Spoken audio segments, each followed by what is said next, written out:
नमस्कार। तुलसी पूजन के इस पावन दिन पर मैं आप सभी सनातन धर्मावलंबियों को बहुत बहुत शुभकामनाएं प्रदान करता हूं और आशा करता हूं कि आने वाला साल आपके जीवन में खुशियों को भरेगा। आज हम लोग ऐसे पुण्यात्मा की बात करने जा रहे हैं जिनकी तारीफ न केवल पक्ष के बल्कि विपक्ष के लोग भी करते थे। ऐसे दिव्यात्मा की बात करने जा रहे हैं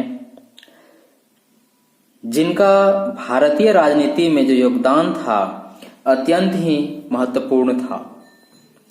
उनके जैसा वक्ता, लेखक, कवि, प्रधानमंत्री भारत के इतिहास में न कभी आया था और ना ही आगे कभी आएगा।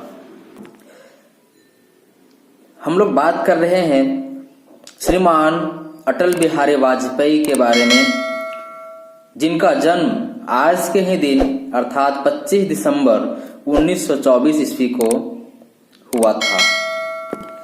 किसे क्या पता था कि यह जो बच्चा आज के दिन जन्म हुआ है वह आगे चल करके भारत का 3 बार प्रधानमंत्री बन जाएगा।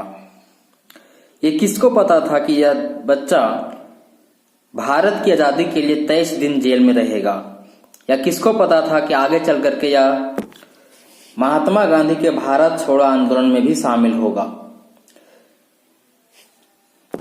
या किसे पता था कि आगे चल करके इनको भारत रत्न और पद्म विभूषण जैसे बड़े अवार्ड से सम्मानित करा जाएगा। तो आइए शुरू से शुरू करते हैं। श्रीमान अटल बिहारी वाजपेयी का जन्म 25 दिसंबर 1924 को हुआ था। वे हिंदी के प्रखर वक्ता थे, पत्रकार थे। वे भारतीय जनसंघ के संस्थापकों में से भी एक थे और 1968 लेके 1973 तक उसके अध्यक्ष भी रहे। उन्होंने लंबे समय तक राष्ट्रधर्म और वीर अर्जुन आदि राष्ट्रीय भावना से ओतप्रोत पत्र पत्रिकाओं का संपादन भी किया। अटल बिहारी का जन्म 25 दिसंबर 1924 को मध्य प्रदेश के ग्वालियर में रहने वाले एक स्कूल शिक्षक के परिवार में हुआ था। पिता कृष्ण बिहारी वाजपेयी हिंदी व ब्रज भाषा के सिद्धहस्त कवि भी थे, अतः काव्य कला जो था वह उन्हें विरासत में मिली। उन्होंने अपना करियर पत्रकार के रूप में शुरू किया था और राष्ट्रधर्म, पांचजन और वीर अर्जुन का संपादन भी किया। वे चाहे सत्ता के पक्ष में रहे या फिर विपक्ष में, लेकिन उनकी वाणी ऐसी थी, उनका वाचन शैली ऐसा था कि सभी लोग उनको सुनने जरूर आते थे। इन्होंने भारतीय राजनीति को साफ सुथरा रखने का भरपूर कोशिश किया और शायद यही कारण था कि 1971 में जब श्रीमती इंदिरा गांधी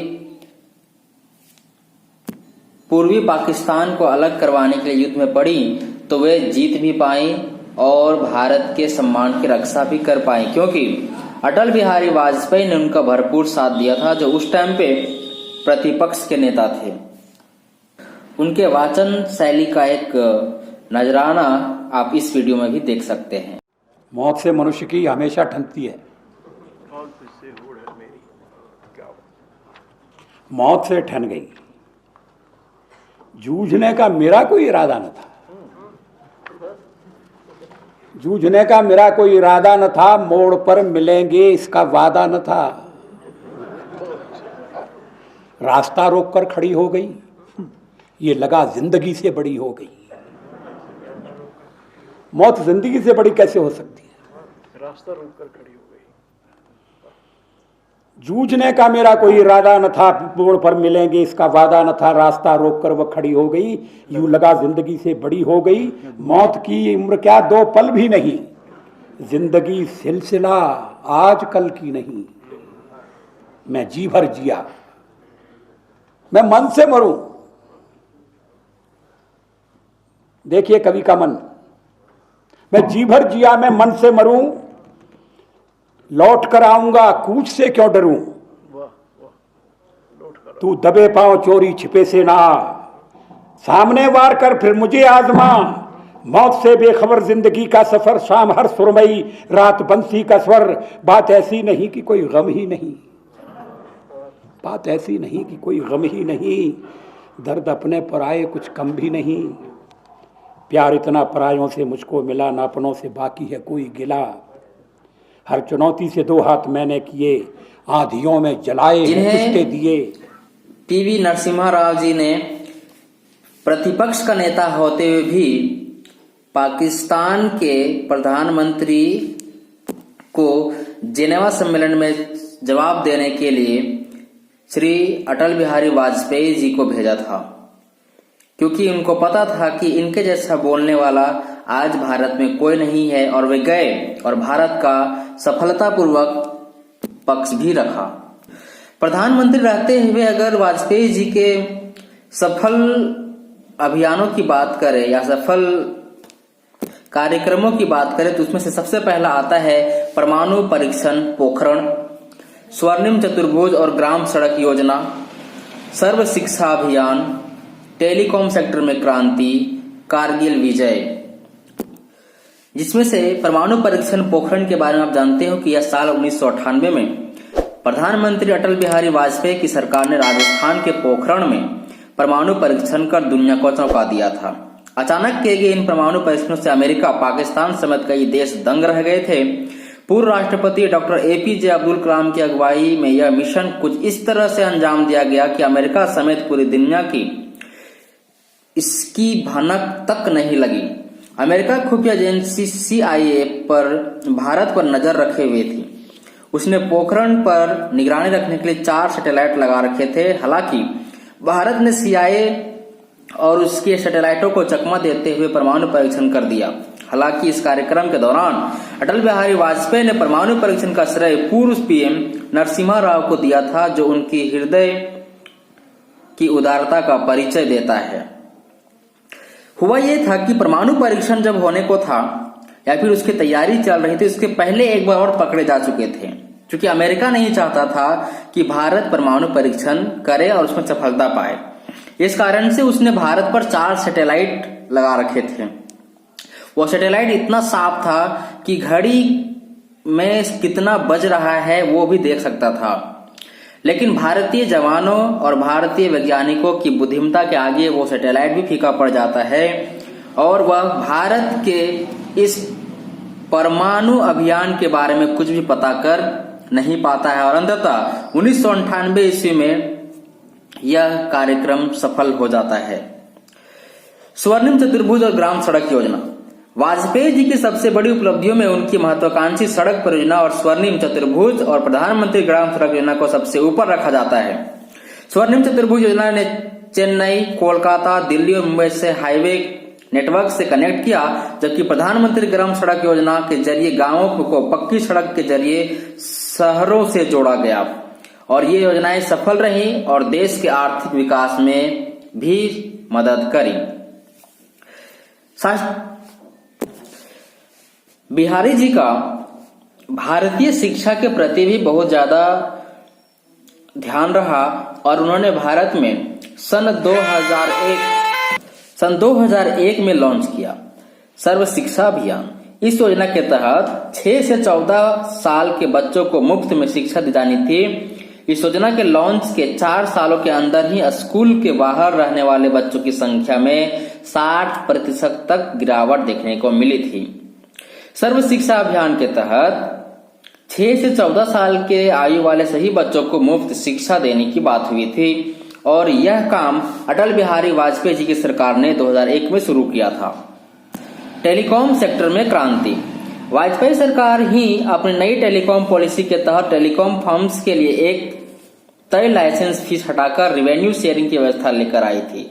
भारत संचार निगम की गठन पॉलिसी बनाने और सर्विस का परिवेशन को अलग करने के लिए दौरान किया गया था। वाजपेयी की सरकार ने अंतर्राष्ट्रीय टेलीकॉम में विदेश संचार निगम लिमिटेड को एक अधिकार को पूरी तरह खत्म कर दिया था। और उनकी एक और बहुत बड़ी सफलता है जिसका नाम है कारगिल विजय। आप जानते हो कि सन 1999 में भारत और पाकिस्तान के बीच ऊंचे पहाड़ियों पर ये युद्ध लड़ा गया था। अटल बिहारी वाजपेयी की सरकार के दौरान हुए कारगिल युद्ध में भारत ने विजय हासिल की और दुनिया को यह संदेश दिया कि भारत झुकने वालों में से नहीं है। अटल सरकार ने कारगिल शहीदों के लिए मुआवजे की घोषणा की, साथ ही शहीद सैनिकों के अंतिम संस्कार को सार्वजनिक तौर पर करने का फैसला लिया। इन चीजों का अंतर्राष्ट्रीय दबाव बना।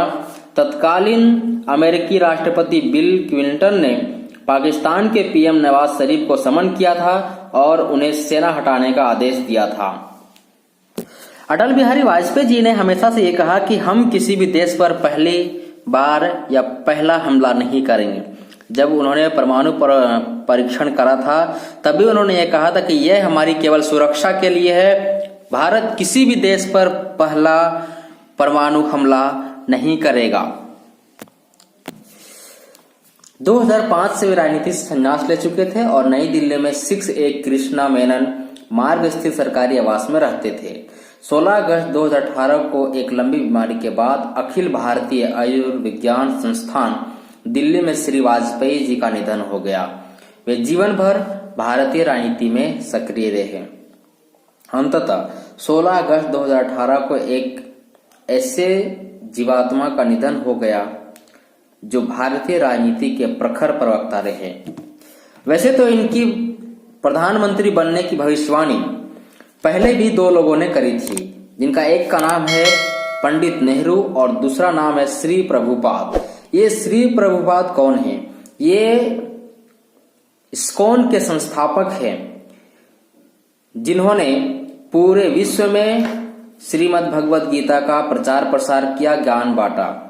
आज लगभग बड़े बड़े सभी देशों में, विकसित देशों में, उनके बड़े बड़े विश्वविद्यालयों में गीता पढ़ाई जाती है। लेकिन दुख का बात यह है कि हमारे देश भारत में ही इसे नहीं पढ़ाया जाता, क्योंकि श्री प्रभुपाद ने धर्म की बात नहीं करी थी, लेकिन आध्यात्मिकता की बात करी थी, जो सारे धर्मों में बताया गया है। आज हमारे देश में ये बात अगर कोई कर दे तो वह कम्युनल हो जाता है, लेकिन हमारे देश से बाहर आज भी भगवद गीता पढ़ाई जा रही है।